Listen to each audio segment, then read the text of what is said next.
Então vamos começar esse videozinho aqui e bora ver se a gente consegue derrotar esse filme, né? E se depois de pegar um metrô, você acabasse preso em um looping amaldiçoado que te impede de sair da estação, o que você faria? Com certeza a primeira coisa seria deixar o like e se inscrever no canal. Aqui é o Drake, e nesse vídeo do Derrotando Filmes, iremos acompanhar um cara perdido tentando encontrar a saída. E eu vou apontar os erros cometidos, o que você não deveria fazer, e tentar tomar as melhores decisões para derrotar o looping mortal em Exit 8. O motivo dele estar preso dentro desse lugar é algo extremamente inesperado. Começamos mais um dia no metrô, e o Lost Man, que eu vou chamar de Sato, tá dando uma olhada na timeline caótica dele. E em meio à correria da rotina, ele nota um sujeito extremamente grosseiro e estressado com uma mãe. Afinal, o bebê dela não para de chorar, e o maluco tá descontando a frustração nela e na criança. Enquanto isso, o Sato recebe uma ligação de uma garota, e num primeiro momento, ele recusa a chamada da moça, mas à saída do transporte, a mulher volta e entra em contato. Isso descobrimos que é a ex-namorada dele, que dá a notícia de que acabou indo parar no hospital. Acontece que o motivo de ter sido hospitalizada não é uma doença, e sim a descoberta de uma gravidez, que visivelmente deixa o Sato completamente chocado. Pra piorar, ele recebe uma mensagem de que haverá uma reunião no trabalho às 10 horas, mas é claro que não é a hora de pensar nisso. Em seguida, conforme anda e tenta conversar, o pai do ano derruba o celular no chão, e nem escuta a parte das informações dadas pela garota. Então, o Sato saca a bombinha para tratar a crise de asma, e decide faltar no trampo para ir se encontrar com a grávida. A questão é que o sinal vai ficando cada vez mais fraco até cair. Aí o Sato se vê na saída 8, passa por um cara e sem perceber ele cai no mesmo corredor. Nesse momento ele começa a estranhar o fato de fazer o mesmo caminho mais uma vez, como se fosse um ciclo, em que o Sato sempre cruza o caminho desse outro sujeito. Pra piorar, o coitado nem se toca na placa mandando ele voltar. Dessa forma, o azarado repete os passos novamente, só que dessa vez, o Walking Man não só para de andar, como também fica sorrindo de um jeito assustador. Tal cena bizarra faz o rapaz tentar andar o mais rápido possível, apenas para cair na mesma saída, e ao voltar, o Sato nota que tá preso na saída 0. Como se isso não bastasse, o coitado tenta abrir algumas portas do corredor, e todas são trancadas. Nisso ele repara no quadro de Maurits Thatcher, que está sendo exposto ali, até que do nada, começa a escorrer sangue pela parede, e pela placa de sinalização, forçando o Sato a sair correndo e encontrar o Walking Man mexendo no celular. Depois de andar mais um pouco, o cara nota que a placa mudou, e agora a placa mostra a rota para a saída 1, e ele finalmente lê a sinalização, mandando não ignorar as anomalias, e caso ele encontre uma, o Sato é obrigado a voltar imediatamente. Porém, se não houver nada, basta o cara seguir o caminho normalmente. Sendo assim, o jovem volta a explorar o local e começa a deduzir que aquele sangue era uma anomalia. O problema é que o Walking Man sequer para tirar essa dúvida dele. O que resta é continuar andando, mas ele estranhamente parece voltar para a saída 0. Nisso, Sato usa a bombinha e decide fotografar todos os pontos pelos quais ele passa durante esse caminho, incluindo o esquisitão. Daí o cara volta a tentar chegar a algum lugar. Por isso, ele retorna para a rota da saída 1, e ao abrir o celular, o coitado descobre que todas as fotos parecem ter sido corrompidas. Bom galera, antes de tudo, precisamos entender as regras desse lugar. O Sato parece ter caído em um loop sobrenatural baseado em um conceito simples, mas mortal, pois aquela placa diz que as regras da saída 8 são as seguintes: não ignore nenhuma anomalia, qualquer coisa fora do normal conta. Então encontrou uma anomalia, tem que voltar imediatamente, sem hesitar e sem investigar. Se não encontrou uma anomalia, siga em frente, nunca volte sem motivo, saia apenas na saída 8, então são 8 loops corretos para escapar. Mas tem um detalhe que pode ferrar todo o progresso do cara: se você errar, seja ignorando uma anomalia ou voltando sem ter uma, o contador reseta para 0. É como um jogo de memória onde um erro apaga todo o progresso. O Sato teve um instinto bom ao tentar fotografar tudo. Essa seria a estratégia perfeita: criar um registro visual para comparar cada passagem e identificar o que mudou.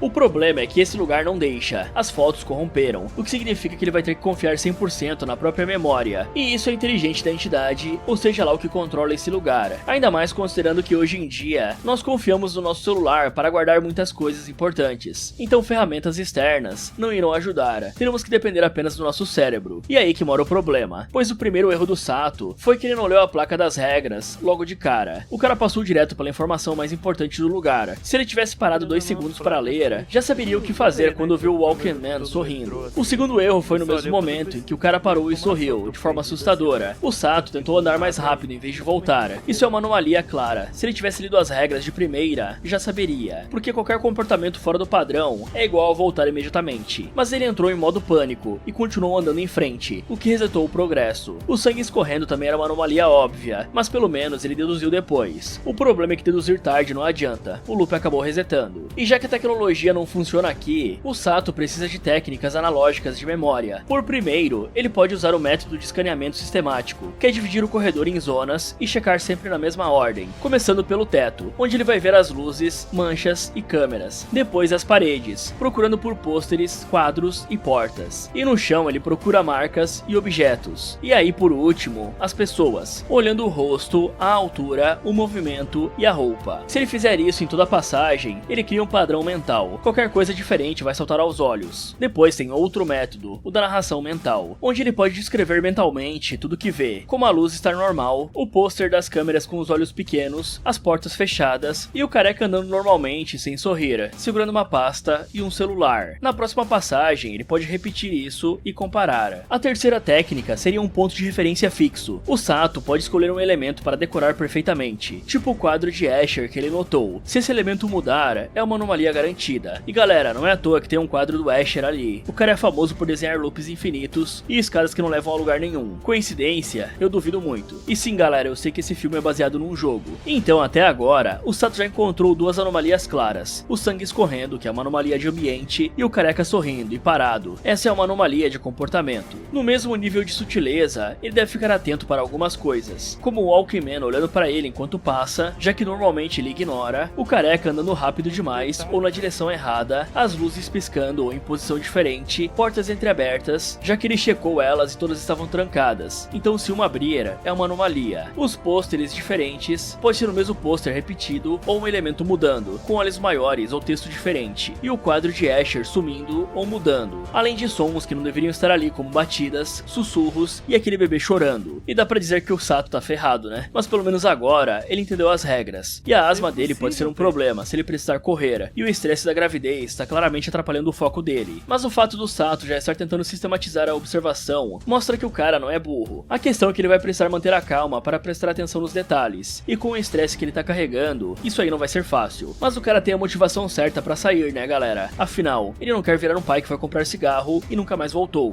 Apesar das fotos corrompidas, o Sato se lembra de cada detalhe e consegue notar que tá tudo igual, com exceção do Walkman, que voltou a sorrir daquele jeito macabro. É nessa hora que o coitado conclui que ele é uma anomalia. Só que tudo piora quando esse careca bizonho parece perseguir o Sato, que sai correndo desesperadamente dele. E felizmente, o Walkman do nada volta a usar o celular. Essa acaba sendo a brecha pro rapaz conseguir se recompor e beber um pouco d'água. Assim, ele finalmente chega na rota pra saída 2, onde vai revisando cada detalhe e notando que não tem nada de errado. Aí o Sato tem a ideia de tentar ver uma das cabines do armário. Isso provoca uma reação macabra no sistema de armazenamento, que faz as portas começarem a se mexer sozinhas. Tal reação, obviamente, faz ele sair correndo desesperado, até finalmente chegar no terceiro corredor, e ao continuar o caminho, o Sato refaz todos os passos, e confere se está tudo em ordem. Porém o cara nota que os desenhos dos quadros começaram a seguir ele com os olhos, e notar que as figuras do nada se tornaram vivas, faz ele voltar o mais rápido possível. Desse jeito, ele acaba no caminho para a saída 4, e continuando com a busca pela oitava saída, o Sato continua andando e procurando alguma anomalia, mas felizmente não há nada de anormal por ali. E é assim que ele finalmente chega na saída 5. Então o cara continua investigando tudo ao redor, até que alguém começa a fazer uma ligação pro celular dele. Num primeiro momento, o Sato parece ignorar a chamada, e até cogita a ideia de ser uma anomalia, mas como a chamada insiste, ele decide atender, porque se trata da ex-namorada dele. Nessa hora, a moça prontamente começa a questionar sobre o que aconteceu com o Sato, que apenas diz que está perdido numa estação. Isso faz ela lembrar que o rapaz é péssimo com direções, mas o principal assunto é sobre a gravidez, e fica nítido que ambos não sabem como agir agora, tanto que o Sato lembra do bebê chorando no metrô. Naquele momento, o sujeito ficou descontrolado e descontou toda a frustração na mãe, que estava sozinha cuidando da criança, e mesmo assim ninguém saiu do celular para tentar oferecer alguma ajuda pra coitada. Isso faz o Sato refletir se ele seria um bom pai, já que também não fez nada para tentar dar algum suporte para aquela mulher. E o estranho é que em meio a essa confissão, a grávida do nada surge no corredor sem que o homem perceba, e o coitado conclui que irá achar a saída e ir até ela para os dois finalmente conversarem. questão é que o destino tem outros planos pro azarado, pois ao notar a placa, o Sato percebe que acabou voltando para a saída zero, e ao caminhar mais um pouco, ele dá de cara com um corredor mais iluminado. Essa quebra de expectativa faz o coitado cair em desespero, e até vomitar por conta do surto de estresse. Porém, o Sato vai se recompondo, e repetindo que tudo dará certo. Ok galera, o Sato tava indo bem até cometer um erro fatal, ele atendeu o celular. A gente já sabe como é que a lógica desse lugar funciona. As fotos que ele tirou corromperam, não tem sinal de celular, as portas estão trancadas, e nenhuma tecnologia externa funciona. E aí do nada, o celular toca. Isso aí é uma red flag gigante. O próprio Sato cogitou que poderia ser anomalia, mas deixou a emoção falar mais alto porque era a ex dele que tá grávida. E é aqui que mora o problema. Esse lugar claramente sabe mexer com os pontos fracos de quem está preso. Ainda por cima, durante a ligação, a ex-namorada apareceu no corredor, e o Sato nem percebeu por estar distraído. E nesse lugar ele não pode se distrair com nada. Afinal, não sabemos se essa entidade que prendeu ele vai feri-lo ou não com o passar do tempo. Ou pode ser que, dependendo das vezes que ele errara, punições físicas sejam aplicadas. E isso com certeza atrapalharia o coitado. E o Sato precisa aceitar que ele praticamente foi parar em outra dimensão, e que a ex dele tá no hospital grávida, e que é impossível ele receber uma ligação ali. Então, absolutamente tudo que acontecer diferente do loop inicial deve ser considerado uma anomalia. O sinal voltando ou o celular tocando, ele tem que considerar como uma armadilha. E podemos ver que essa entidade é muito boa no que faz, pois o cara estava tão envolvido na conversa emocional, pensando no bebê chorando, se seria um bom pai, e a culpa de não ter ajudado aquela mãe antes, que acabou esquecendo completamente de observar o ambiente. E o resultado final foi brutal. Ele voltou para a saída zero, e todo o progresso foi perdido, porque ele baixou a guarda no momento errado. E galera, uma coisa que o Sato deveria ter prestado bastante atenção, é que ele passou pela saída 4 sem problemas. Mas em japonês, o número 4 soa igual a palavra morte, que é Shi. Por isso, 4 é considerado azarado no Japão. Inclusive, muitos prédios pulam do terceiro pro quinto andar. Então, quando ele chegou na saída 4 e não tinha nada de anormal, isso poderia ter acendido um alerta, pois poderia ser a calmaria antes da tempestade. E a entidade estava aguardando algo bem pior pro 5, pois foi exatamente quando o celular tocou. Mas pelo menos o Sato sabe que se essa coisa quisesse finalizá-lo, ele já estaria morto, pois a entidade tem total controle do ambiente, e parece estar fazendo o cara passar por um teste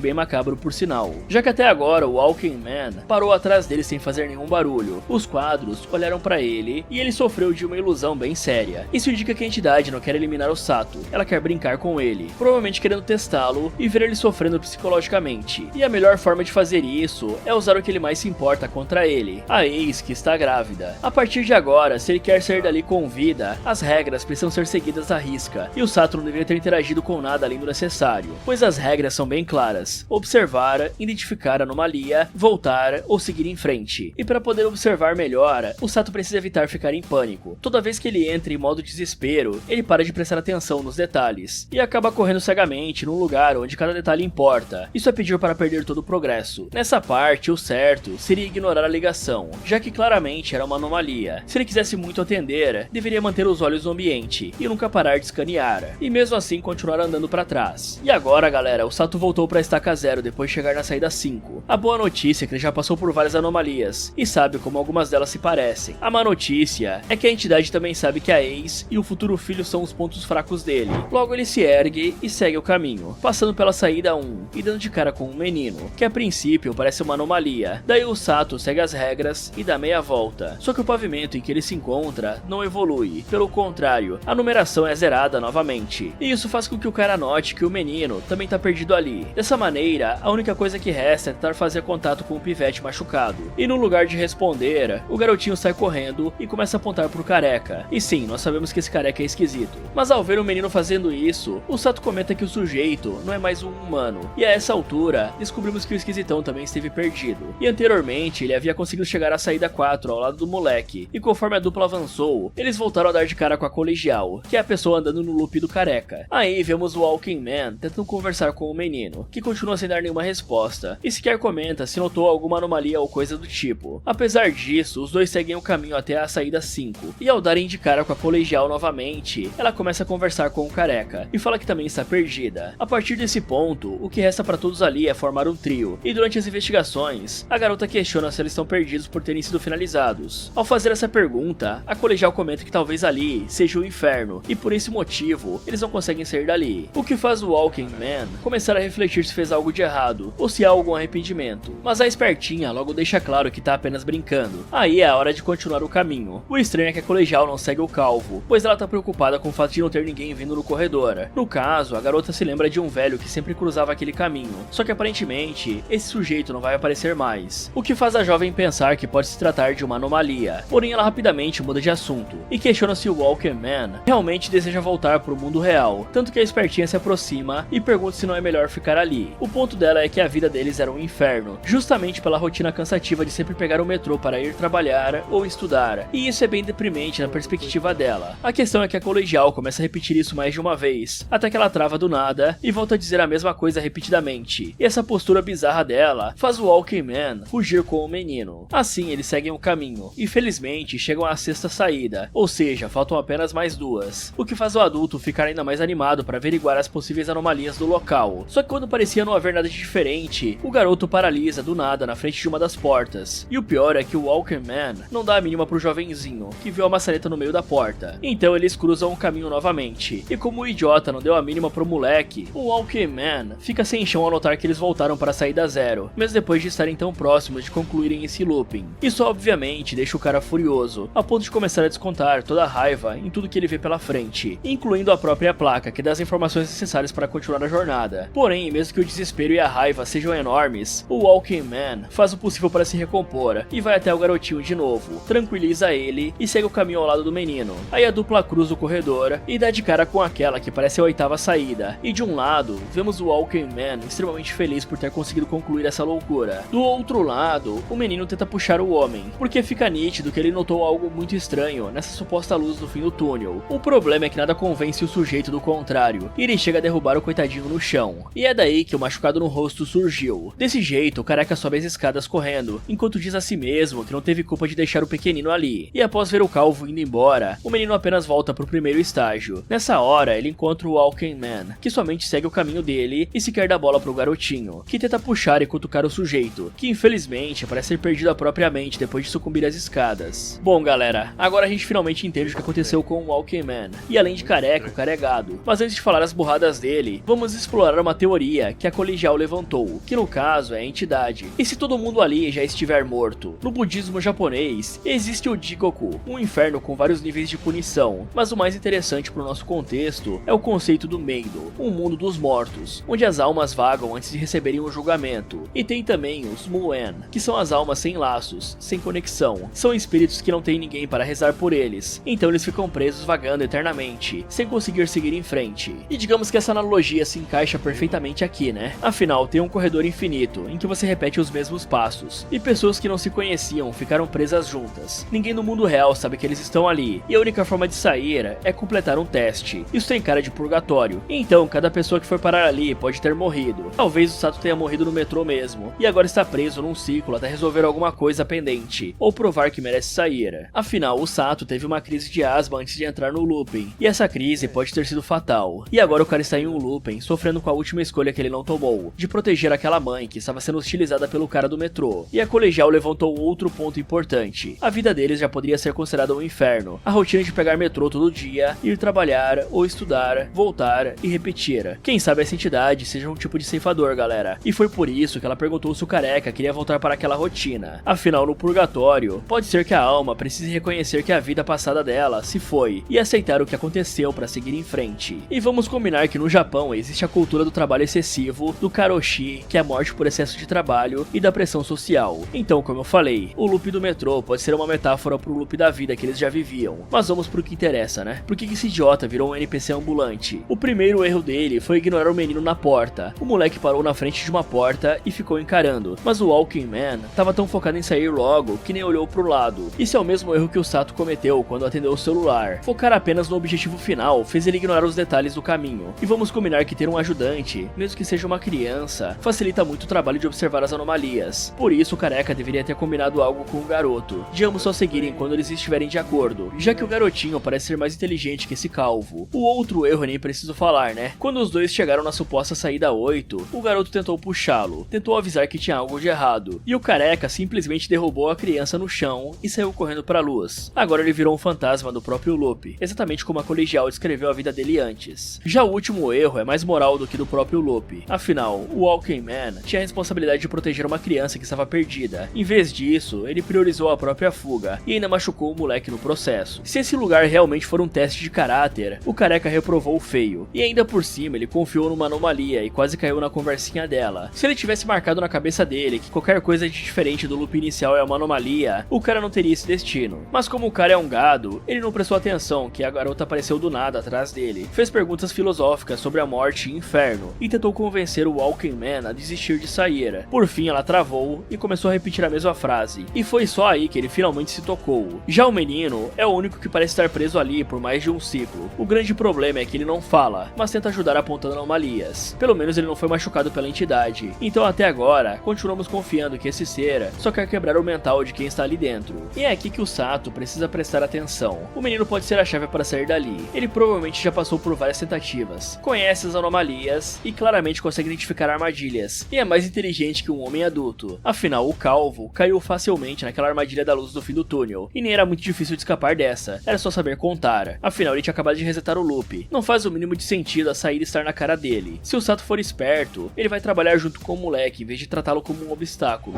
Depois de notar que não havia esperanças pro careca, o menino saiu correndo até o momento em que deu de cara com o Sato, que a princípio acreditava que a criança era uma anomalia. E ao ficar claro que o menino também era uma outra pessoa completamente perdida, o que restou pro rapaz foi seguir o pivete até o ponto em que ele apontou pro Walking Man. Após essa nova aliança, a dupla segue o caminho, porém eles acabam falhando em revisar as anomalias do pavimento, fazendo com que ambos precisem recomeçar. Em seguida, o Sato parece notar algo de errado na pintura das formigas, e por mais que ele avise pro menino que há uma anomalia no quadro, o rapazinho não tá nem aí e segue caminho. Logo descobrimos que o moleque tá certo, pois eles chegam na saída 1, e continuando o caminho, o Sato sai revisando de qualquer jeito, e sequer se dá conta de que o menino achou algo de errado. Ao voltar para verificar, ele vê que a maçaneta tá no meio da porta, assim a dupla consegue ir para a saída 2, só que um problema começa quando a luz falha do nada. Felizmente, o Sato ativa a lanterna do celular, apenas para ver alguns rastros de sangue e a ventilação aberta, como se algo ou alguém tivesse saído de lá. Nesse ponto, tudo vai ficando cada vez mais crítico, pois além de se assustar com o Walking Man, o cara nota que há um rato ali. Aí na hora em que continua vasculhando, ele descobre que aqueles roedores desenvolvidos em laboratórios, que foram divulgados nas redes sociais, estão ali também. Essa cena grotesca assusta o coitado. Ele derruba o celular e acaba achando que tinha perdido, mas por sorte, o garoto consegue recuperar o smartphone e devolver pro Sato. Por sorte, os dois conseguem cruzar mais esse desafio e finalmente chegar à saída 3. E continuando o caminho, os dois vão de cara com um gatinho, que logo foge deles. O problema é que a ex do Sato surge no meio do corredor, e rapidamente o menino chama ela de mãe. Além disso, o coitado fica louco para voltar pra mulher, mas felizmente o Sato não deixa. Afinal de contas, tá na cara que se trata de uma anomalia, e o coitadinho acaba desmaiando no processo. Sendo assim, o Sato faz uma pausa na saída 4, e quando o menino acorda, eles finalmente conversam, e a criança explica que se perdeu da mãe de propósito. A ideia dele era apenas se esconder dela, e ao conversarem, ambos concordam que mães bravas são assustadoras, além do fato dos dois contarem que nunca conheceram os pais deles. Tendo isso em mente, o Sato decide voltar a agir, porque os dois precisam sair dali, e ao chegarem no próximo corredor, o garoto é ligeiro ao notar que a placa tá de cabeça para baixo. Como essa anomalia é rapidamente notada, eles retornam e chegam na quinta saída, e seguindo a rota, os dois voltam uma das portas abertas no próximo corredor. Ao abrir ela e ver o que tá lá dentro, o Sato vê uma escuridão sem fim, e no fundo, ele vê o momento em que a versão dele do passado apenas assistiu ao esporro que aquela mãe tomou no metrô. Felizmente, o cara não se deixa abalar por essa visão e segue o caminho, permitindo que ambos finalmente cheguem na saída 6. E agora, o Sato pergunta o que o menino fará assim que sair. Na mesma hora, o garotinho comenta que comerá uma pizza com muito queijo, e ouvindo isso, o rapaz confessa que nem sabe o que fará após se livrarem dessa situação. E para encorajar o parceiro dele, o garoto entrega uma concha pro coitado, dizendo que é pra proteção dele, e o Sato aceita, passando a considerar o objeto um amuleto. Aí os perdidos vão pro próximo corredor, e conforme notam possíveis anomalias, eles escutam um alerta de tsunami, e logo uma enxurrada surge do nada para engolir tudo. De um lado, o Sato até consegue correr, já o coitado do garoto acaba caindo no chão, e antes que eles possam reagir, a água parte para cima deles brutalmente. Em seguida, vemos uma família na praia, e os pais observam o filho brincando na água, e quando a mãe encoraja o Sato a ir brincar com o moleque, o cara desabafa sobre não saber se está no caminho certo. Ao ouvir esse questionamento, a mulher garante que ninguém nunca sabe qual é o caminho certo a se seguir, mas ainda assim reconhece que tudo vai terminar bem. Além do mais, ela conclui que o Sato precisa cuidar do garoto, porque no futuro, o pequeno também cuidará dele, e a criança logo se aproxima interrompendo o papo. Logo vemos o pivete dando a concha pro pai, e agora o Sato abraça o menino, e também se emociona no processo, mas ele não tem tempo para drama, por isso eles vão brincar na água. Isso acaba sendo um paralelo pro que tá rolando no metrô, e felizmente o Sato conseguiu colocar o menino acima da placa da saída 8. O problema problema é que a força da enxurrada arrasta ele. Após esse caos, o que resta pro pequeno é caminhar entre os destroços e finalmente chegar na saída 7. E na hora que o garotinho cruza o corredor, o Sato surge para concluir o percurso. Estando na reta final, o homem é minucioso e verifica se há alguma anomalia a mais. Então o cara finalmente chega na cara do gol. E antes de descer pela saída 8, o Sato usa a concha que ganhou do menino para retomar a coragem. Assim ele finalmente desce a escadaria. E não demora muito para finalmente começar a ver pessoas pegando o transporte na hora do rush. Na sequência, o japonês rapidamente compra uma garrafa d'água. E ao seguir o caminho, ele liga para a ex-namorada dele, que ainda tá no hospital. E ao contrário de antes, o Sato parece mais firme. E quando a moça pergunta o que eles farão, o cara garante que tá no caminho para que ambos possam conversar. Dessa forma, ele pega outro metrô. E novamente revive o momento em que o sujeito descontrolado desconta a frustração e a raiva naquela mãe e no bebê dela. Num primeiro momento, o Sato parece relutar em agir, mas o cara finalmente se encontra depois de tudo pelo que passou, e finalmente decide agir, e colocar um basta nisso. Ok galera, terminamos exatamente no começo, só que dessa vez com o Sato tomando outra atitude, ao invés de cair no pecado da omissão. Afinal, no começo de tudo, ele viu a mesma cena acontecendo, aquele cara gritando com a mulher com um bebê de colo. Ele sabia que aquilo era errado, e até comentou com a namorada que se sentia culpado por não ter feito nada, e que deveria ter intervido, mas que só colocou os fones e seguiu a vida. Só que no final ele teve outra atitude, e parece que ele entendeu que foi para isso que o loop estava acontecendo, para ele parar de ser omisso em tudo na vida, e agir, como atender a ex e conversar sobre o futuro filho que está vindo, além de não deixar uma injustiça acontecer. E se você levar em conta que esse loop todo é para ensinar algo ao Sato, podemos colocar que cada personagem que aparece significa algo, e todos eles são parte da vida do Sato, e não apenas pessoas aleatórias. Já que a ex-namorada dele é como se fosse a responsabilidade, as ligações dela são a conexão com o mundo real e com a paternidade que o Sato está fugindo, pois mesmo que ele tenha dito que estava indo até ela no começo, o cara estava saindo da estação de trem. A mãe e o bebê é a culpa, eles são um lembrete físico da covardia dele. O Sato falhou em proteger uma mãe e uma criança no mundo real, e agora o loop testa se ele é apto a ser um pai e proteger uma criança. O Walking Man é o futuro do Sato, essa é a parte mais pesada. O Walking Man não é só um cara que falhou no teste, ele é uma versão mais velha do Sato, um homem que passou a vida evitando responsabilidades, abandonando quem precisava de ajuda, e agora virou um NPC sem alma. É o que o Sato iria se tornar se ele continuasse no caminho que estava. O menino pode ser o filho não nascido ou a criança interior do Sato. Essa aqui pode ser a figura mais importante, já que o menino representa tanto o filho que a ex está esperando, quanto a parte do Sato que ainda acredita em fazer a coisa certa. Proteger o garoto é proteger o futuro dele e resgatar a própria humanidade. Além disso, antes de entrar no loop, o celular do Sato marcava 9h40. Depois de sair do loop, o painel do metrô marcava 9h38 e o celular dele também. Então o tempo voltou 2 minutos. E quando o Sato liga pra ex após escapar, tem uma criança chorando no fundo. Então o Sato não saiu do loop pra frente no tempo. Ele foi jogado de volta pro momento antes daquela escolha de omissão. Dessa vez o cara começa a hostilizar a mãe e o Sato intervém. Então o loop não era uma prisão sobrenatural, ele era um espelho da realidade. O Sato estava perdido porque não tinha uma direção na vida. Ele evitava responsabilidades, ignorava injustiças para manter a sua paz, e estava prestes a repetir isso com a gravidez da ex. As anomalias que ele precisava identificar no corredor são metáforas. Elas podem ser as coisas erradas que a gente ignora no dia a dia para não se incomodar. Só que o loop forçou o Sato a parar de ignorar isso. E a falha no loop não significava morrer, ela significava perder a alma, virar o Walking Man, um cara que vai e volta pelo mesmo caminho todo dia, mexendo no celular, sem um propósito, sem conexão com nada e sem seguir uma vida de verdade. O Sato só escapou quando parou de ser um observador passivo. Quando ele protegeu o menino da tsunami, ele provou que conseguia colocar alguém vulnerável antes de si mesmo. Ao reconhecer a gravidez e dizer que está a caminho, ele aceitou a responsabilidade que estava evitando. Então os olhos lacrimejando no final não são só emoção, talvez seja o Sato percebendo o quanto ele quase perdeu. O Walking Man era o destino dele, o menino abandonado era o filho que ele ia falhar, e a mãe hostilizada era toda a injustiça que ele continuava ignorando. Então esse loop deu pro Sato a chance de ver o futuro que ele estava construindo e escolher diferente. Mas o que vocês acham? Agora passando para as notas, o Sato começou totalmente perdido em todos os sentidos. Ele ignorava responsabilidades, evitava conflitos e estava prestes a repetir o ciclo do pai ausente que ele mesmo nunca teve. Mas o loop abriu os olhos dele, e o Sato foi inteligente o suficiente para aprender com os erros e protegeu o garoto quando o Walking Man teria abandonado. E no final ele fez a escolha que precisava fazer. A entidade deu uma segunda chance e o Sato aproveitou. Nota 8 para ele. O garoto foi o verdadeiro herói silencioso. Ele não falou muito, mas agiu bastante, identificando várias anomalias que os adultos perderam. Recuperou o celular do Sato numa hora crítica e tentou avisar o Walking Man sobre a falsa saída, mas mesmo assim, depois de ser abandonado e machucado, testado, o garoto continuou tentando ajudar. Ele estava sendo testado no loop também. O garoto passou com louvor, nota 9. O Walking Man era o careca gado, a prova viva de que ignorar os problemas não faz eles sumirem. Tinha uma criança precisando de ajuda e o cara escolheu a saída fácil. Por isso ele acabou virando um NPC da própria rotina, repetindo os mesmos passos todos os dias sem um propósito. Se ele representa o futuro do Sato caso o cara não mudasse, o loop com certeza cumpriu a sua função, mostrando esse destino. Nota 2 para ele. A entidade do loop, ou seja lá o que controla esse lugar, não é mal por natureza. O loop parece não ter sido feito para punir, e sim para ensinar. Ele deu ao Sato a chance de ver o futuro que estava construindo e escolher diferente, e ainda o mandou de volta 2 minutos no tempo para refazer a escolha que importava. Então, nota 8 para essa entidade. E caramba, né galera, esse é um dos raros casos onde um jogo é adaptado para um filme e parece realmente ser bom. Quando você para pra pensar no real significado do loop, ele encaixa muito bem com o nosso dia a dia. A maioria das pessoas não consegue escapar da rotina, e muitas vezes, principalmente aqui no Brasil, intervir em uma injustiça pode significar perder a sua vida, já que a vida nesse país aqui praticamente não tem mais valor. Se você duvida, é só ver quantas notícias saem por semana de barbaridades acontecendo por aí no nosso país, e pelo mundo também. Com certeza no futuro, um ato de bondade será algo raro. O Sato escolheu diferente. A pergunta que fica é se você conseguiria fazer o mesmo. Fala galera, esse foi como derrotar The XT8. Se você ficasse preso dentro da estação, acho que conseguiria sair? Me contem nos comentários. E se você decidisse fazer um ritual de projeto escolar e acabasse invocando um espírito, o que você faria? Quer saber se esses alunos vão sobreviver? Então clique aqui nesse vídeo, ou aproveite para ver outras sugestões do Derrotando Filmes. Muito obrigado por assistir, e lembre-se, não fazer nada também é uma escolha.